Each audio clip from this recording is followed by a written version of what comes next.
Welcome to the channel. My name is Josh, and my videos are about cars in movies and TV and video games, and this series is all about determining whether the new OEM reveals are worthy of any on-screen appearances. In these car reviews, I ask a derivative of the example question, is the Toyota Coaster the right troop carrier for the Suicide Squad? In all of these screen-worthy reviews, the question is more, would the main or supporting characters in a movie realistically be driving this? I've made a lot of picture cars videos. Through making them, I've been looking at my own cars and asking questions like, if I were the main character in a movie, what would I be driving? It's an interesting question I'm beginning to better answer as I continue creating, but in this video let's focus on Stellantis' newest production reveal, the Alfa Romeo Tonale.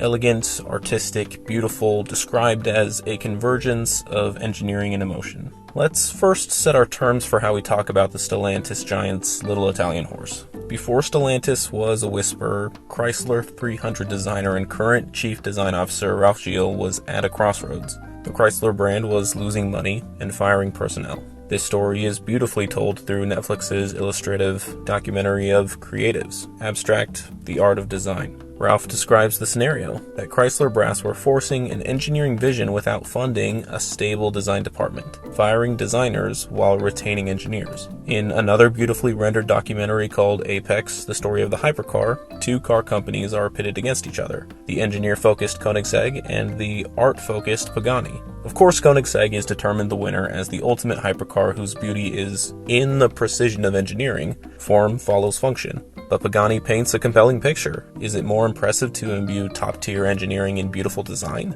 The Alfa Romeo brand is not the fastest, nor does it corner supremely, nor does it command aerodynamics or braking, but you must admit, an Alfa Romeo is beautiful. After a coalescence of Italian beauty and American muscle, FCA has partnered with the larger Peugeot brand, and because of it, Alfa Romeo is ready to harness artistic engineering to perform alongside the better engineered Mercedes-Benz and BMW. Alfa Romeo has long called themselves the creators of a driver's car. With the now dead 4C Spider as a demonstration, Alfa Romeo often lacks the creature comforts of large touchscreens, alluring materials, and harmonious acoustics. All of this in favor of delivering a car that is better to drive, not just be in. With the Tonale and the death of the 4C, Alfa Romeo has come to realize that those creature comforts don't have to take away from the driving experience. The interior gauges and instrument cluster are newly designed and meant to augment the driver experience, providing a different experience altogether than cruising down a highway. And let's talk about driving, cruising, and all the other gerunds you come to expect from the transportation industry. There's obviously racing and all the derivations it births, but for the sake of legal ratification, I'm reserving the verb racing to only applying on a track or circuit. Driving would be its closest sibling, but transferred to public roads, getting from point A to point B with a purpose. Cruising and coasting are reserved for the casual transportation, often found on highways, and verbs like barreling often happen down a highway too, but usually in a large vehicle and at higher speeds. There's obviously more. If you feel so inclined, maybe leave a comment? I don't know. But once again, the driver's car harkens back to Alfa Romeo's legacy on the racetrack. After boldly bringing in the newest drivers for their failing F1 team, Alfa Romeo highlights a gauge cluster specifically designed for the driver in mind, having found an accumulation of these micro successes in years past. Alfa Romeo may not be podium contenders on the world stage, but their legacy is storied and worthy of repetition in their design language. Obviously, too much repetition will lead to unfair comparisons with the nameplate's own lineup, but with only two cars previous to the Tonale's entry, it'd be irresponsible not to place it in line between the Giulia and the Stelvio. After all, the Stelvio and the Tonale each describe an Italian mountain range, the Stelvio larger than the Tonale. But despite drawing this comparison, each of these three entries are separate from each other. They were purpose-built for their market segment, unlike Toyota, who plans on producing the RAV4, Corolla Cross, and BZ4X, their first electric vehicle, in the same segment, though another video of mine goes over that insanity. I had the opportunity to interview with then FCA during my graduating semester of college to work at their Kokomo Tipton facilities.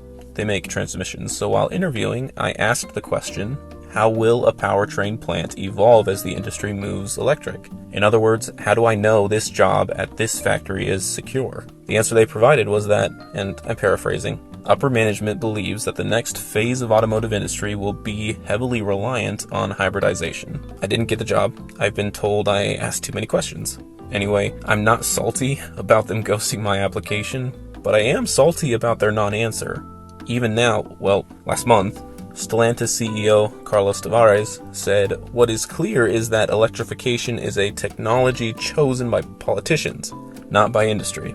FCA and now Stellantis have been in opposition against full electrification for years. They've been pushing against full adoption, and only in the past 2 years have they begun to roll back on the decade's worth of opposition. Jeep is beginning to provide hybrid options. Dodge will produce a fully electric performance car. Chrysler's Airflow is the first step in the brand's plans to go fully electric, and Alfa Romeo will be fully electric by 2030. With Tavares' remarks, we've continually seen a halting progression out of Stellantis brands. Even despite that hesitancy, the Italian brand is being purposeful about their plans, moving toward electrification according to Alfa Romeo, agreeing with Stellantis CEO in a sense by electrifying for the industry, not for politics. While the Tonale offers and highly encourages drivers to build out their plug-in hybrid options, Roberto Zerbi of Alfa Romeo Europe confirmed back in 2019 that they would also offer standard gas and diesel options for the Tonale. We'll touch briefly on the performance differences in a few seconds. Though if you want the complete driver experience, Tim Kuniskis, now the interim Chrysler CEO, said that the plug-in hybrid Tonale was designed specifically with driver in mind. This is repeated by the power matrix delivered by Alfa Romeo, illustrating that though the gas and PHEV options are the only powertrains available with all-wheel drive, the gas version offers approximately 20 less horsepower than the plug-in hybrid. The diesel option, available only in Europe, is equally at lesser or barely equivalent performance than the 48-volt hybrid. While 130 horsepower is seen in both the mild hybrid and diesel option, a 7-speed transmission will make the hybrid the smoother option. A point of contention, as driving performance at that transmission interval is still debated. While pricing isn't yet available, initial orders will open for the special edition models in April, so we'll possibly get to see the cap of the trim levels. Deliveries for those will happen sometime in June, this timeline being a perfect opportunity to get feedback on real condition performance before North America starts experiencing the car in early 2023. However, despite not having a price point, we can make some comparisons. The Sprint title is given to the entry trim level, being offered with just the 256 horsepower, 2.0-liter turbocharged 4-cylinder. We've been given promises that the Tonale will be priced lower than the Giulia and the Stelvio, which start at around $43,000 and $45,000 respectively. With this in mind, I'm hoping to see a mid-$30,000 price tag for the Sprint level. Above that, the ICE option shares the mid-level T trim with the plug-in hybrid counterpart. And at the top of the line, Veloce will only be available as the plug-in hybrid option. Again, the driver's car is built around the plug-in hybrid. Beyond offering possibly the most aggressive electrification path in the Stellantis umbrella, aggressive is underselling it when you start out with 2 vehicles. Alfa Romeo is offering the first/second of its kind by incorporating NFTs secured by blockchain. Coming in first because these NFTs will be the first to record a history of the vehicle as it lives, but only second because VinFast will beat Alfa Romeo in introducing NFTs, though VinFast as a North American contender remains to be seen. Blockchain and NFTs are confusing. I can't hope to make it less mysterious, but hopefully as more automakers grasp the concept, NFTs will become either understandable or quickly obsolete. I think what most people want is a quick rundown of the specs. I made this nice chart with all the contenders this car is up against, whether Alfa Romeo included these SUVs by their own admission, or others are also trying to carve into the space like Cadillac and Buick. But this chart needs some clarifying. First, Cadillac and Buick. Alfa Romeo considers the Mercedes-Benz GLA and the BMW X1 to be their biggest competition for the Tonale. I'm sure it's because when designing a new car, they can't compensate for everything else in the ballooning market, and so they filter down to the most competitive in the class. A quick side note, the Tonale is just a touch bigger at 178.3 inches. So yes, from the Cadillac to the Mercedes-Benz, everything on the chart is in the same segment. Above, the Alfa Romeo Stelvio boasts greater horsepower and torque than the gas-powered vehicle reserved for North America and the Middle East. But that is to be expected out of the larger sibling, and the Jeep Renegade 4xe was long rumored to be the platform that the Tonale is built from. However, the only platform comparisons we can make are in the provided engine volume. with both of them at 1.3 liters, but a sizable power disparity is illustrated between the base model Renegade and the high-end Veloce trim level. A final clarification before these numbers burn your eyeballs. Alfa Romeo never commented on the PHEV's torque value. Assumedly greater than the gas option of 295 pound-feet of torque, I wouldn't be surprised to see the number higher than the Renegade 4xE's 347 pound-feet of torque. Continuing the rudimentary comparisons with the platform-sharing Renegade 4xE, where the 1.3-liter engine in the Renegade offers 129 horsepower, the Tonale offers 180 horsepower. Where the Renegade is paired with a 59 horsepower electric motor, the Tonale Veloce is paired with a 90 kilowatt electric motor, or 121 horsepower. Where the motor is tied to an 11.4 kilowatt-hour battery in the Renegade, the Tonale is tied to a 15.5 kilowatt-hour battery, offering 30 miles of electric driving range. For comparisons with the high-performance luxury SUVs, the Porsche Panamera offers a hybrid with a 14.1 kilowatt-hour battery, so less, able to deliver 31 miles of range. Even if they're not in the same segment, hopefully that still provides a nice benchmark for Stellantis' touted technological advancement. But setting aside these sometimes mind-bending numbers for the movie enthusiast, I think if it were me and I were looking at Alfa Romeo as a brand, I'd also be looking at Cadillac and Jaguar, because of the combination of both beauty and performance in a visual space. If you want beautiful performance from this segment, the chart would suggest you be looking at the Jaguar E-Pace, the Cadillac XT4, and the BMW X1 models, though their pig nose keeps me from including them seriously. If you're not in the market for beautiful performance, this segment is saturated by other European manufacturers because European markets see the need for this size in their city streets and roadways where trips can be short. Whereas in the US, with sprawling cities and even more sprawling rural highways, compact SUVs wouldn't provide the same type of driving comfort. This tone that Europe will take kindly to the Tonale is repeated by Roberta Zerbi when she said, "We expect the Tonale to become our best-selling car. Combined with our other new products, we expect to have a car to suit the needs of around 80% of all European car buyers by 2024, and that puts Alfa in a much stronger position than today." Cinematively,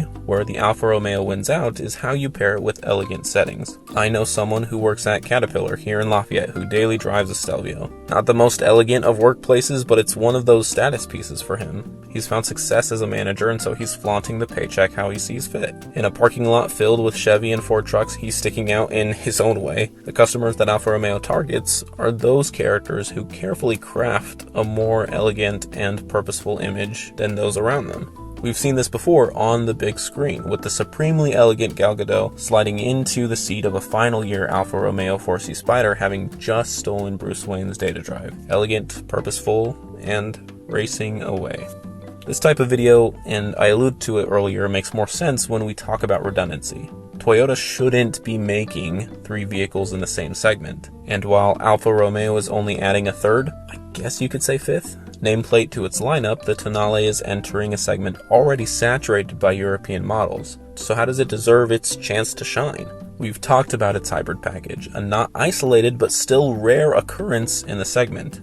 We've also talked about its focus on driving pleasure through beautiful design and harmonious performance. When the Porsche 918 Spyder showed the world what a beautiful hybrid supercar could look like, they were blazing the way for more understated but still wonderfully capable vehicles like the Alfa Romeo Tonale. It's not apples to apples, but it's not apples to oranges either. More like grapefruit to oranges? But let's ask it a different way. Is the Alfa Romeo Tonale screen-worthy? In what on-screen scenarios would it be worth a scene? Out of the gate, I think it would do well in a modern-day Man from U.N.C.L.E. story. I think Matthew Vaughn's Argylle, the way it's described, could make good use of it. But I think the characters this vehicle aligns with are the more elegantly thoughtful customer, the person who carefully crafts their lifestyle, people with purpose behind their travel, drivers engaged in their task. If this describes yourself, this might be your movie's hero car. I really appreciate you guys watching this far. I love making Picture Cars videos and doing my build projects, but I'm trying to brand my channel a little bit better, and doing these videos helps align the entirety of the Cinemotive discussion. Asking, does this car make sense for its character, over and over again has made me realize it doesn't make a ton of sense for me to drive a Chevrolet Equinox. So I sold it, and now I'm on a quest that's turned into a quest chain to discover a vehicle that is just right for my character. Thanks again, and I'll see you all in the next one.